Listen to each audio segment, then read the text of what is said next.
Hi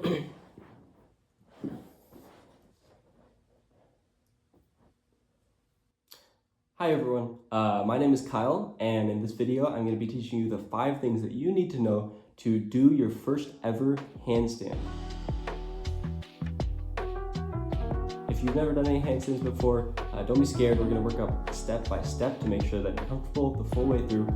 I've been doing handstands for about 2.5 years at this point, and I've had a lot of fun, and I hope to help you do the same.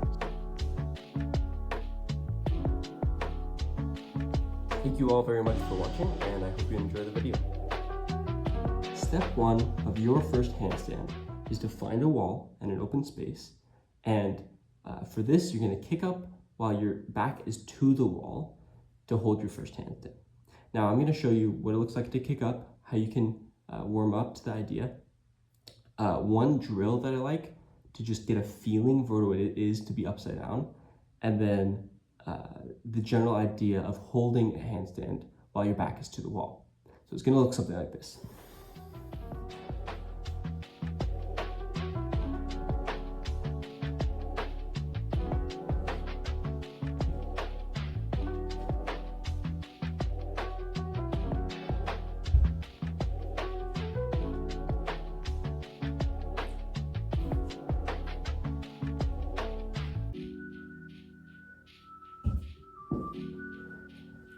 Okay, so you'll notice that my hands were about 1 hand length away from the wall, and I was looking at the ground while I was doing my handstand.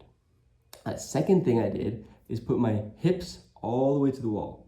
Doing this will feel very strange, but I promise you it'll be useful because it helps your body understand what it means to be stacked instead of being super arched with your hips out away from the wall. And then the third thing I did was just have my heels on the wall and feel what a handstand feels like. This will be really good in helping you get accustomed to being upside down. So step 2 is going to build on these ideas, but this time you're going to be facing the wall.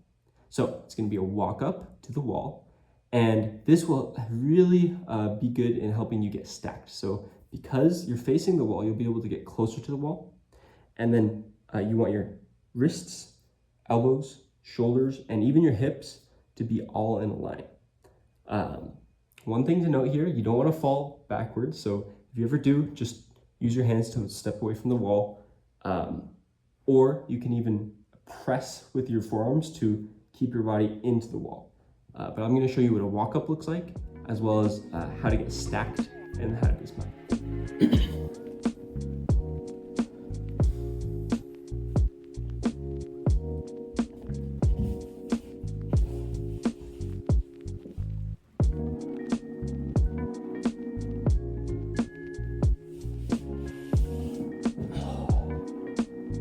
If you've done steps 1 and 2, you already know how to hold a handstand against the wall in a fully stacked position, and you're very close to moving away from the wall.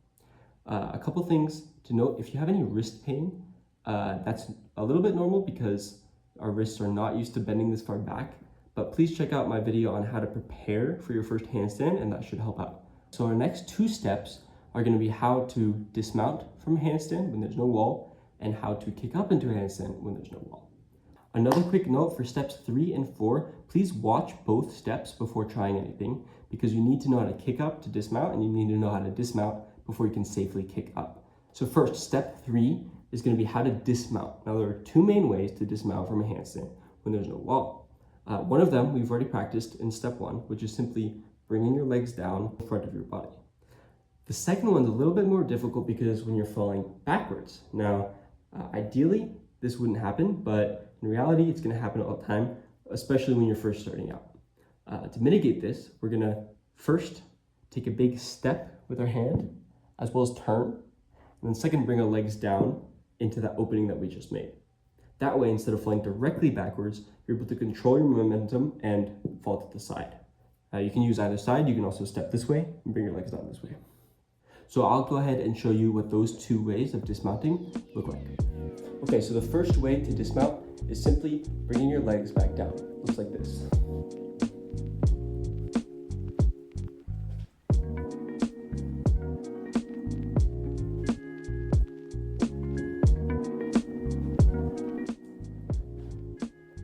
That one's pretty easy. You've already practiced it with step 1, and it should be second nature to just bring your legs down. One thing to note, you want to do one leg at a time.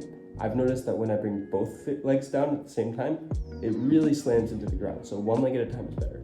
For the second way, it's a little bit less natural because you're actually falling backwards. But like I said, you're gonna put one hand forward and bring your legs down. It looks something like this.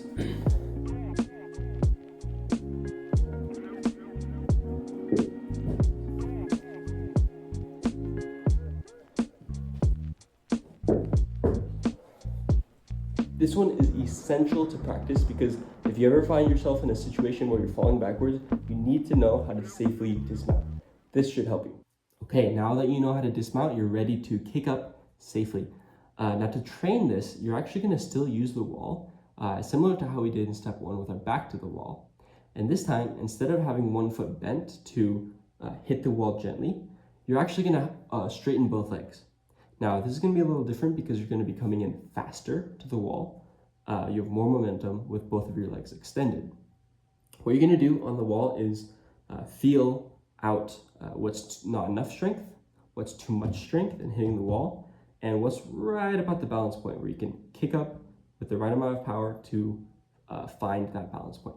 Now, for this step, you don't really need to balance the handstand for very long, as long as you understand the amount of power that you need to use to kick up.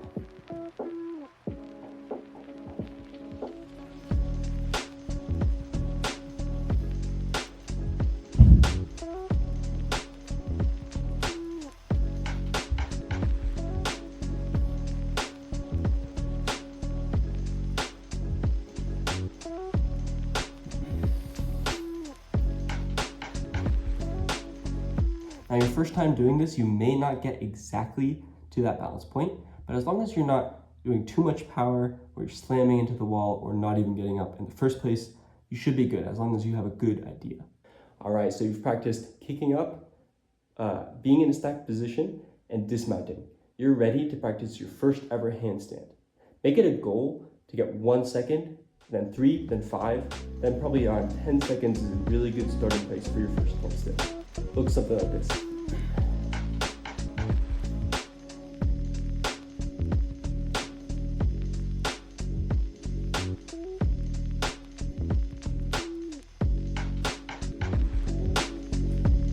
All right, so those are the 5 steps that you need to do your first ever handstand. If you have any questions, please leave the comments. Again, if you have wrist pain or anything like that, please check out the video I made on how to prepare for your first handstand. And if you want to level up your handstand and get even better control or longer handstands, check out the next video that I'm going to make on how to control your handstand like a pro. So thank you for watching. If you liked, please subscribe. It really helps me out. And click the like button, and I hope to see you guys soon. Thanks. Click here for the next video. Oh, you're still here. You can also click on my channel down below for even more content. See you next time.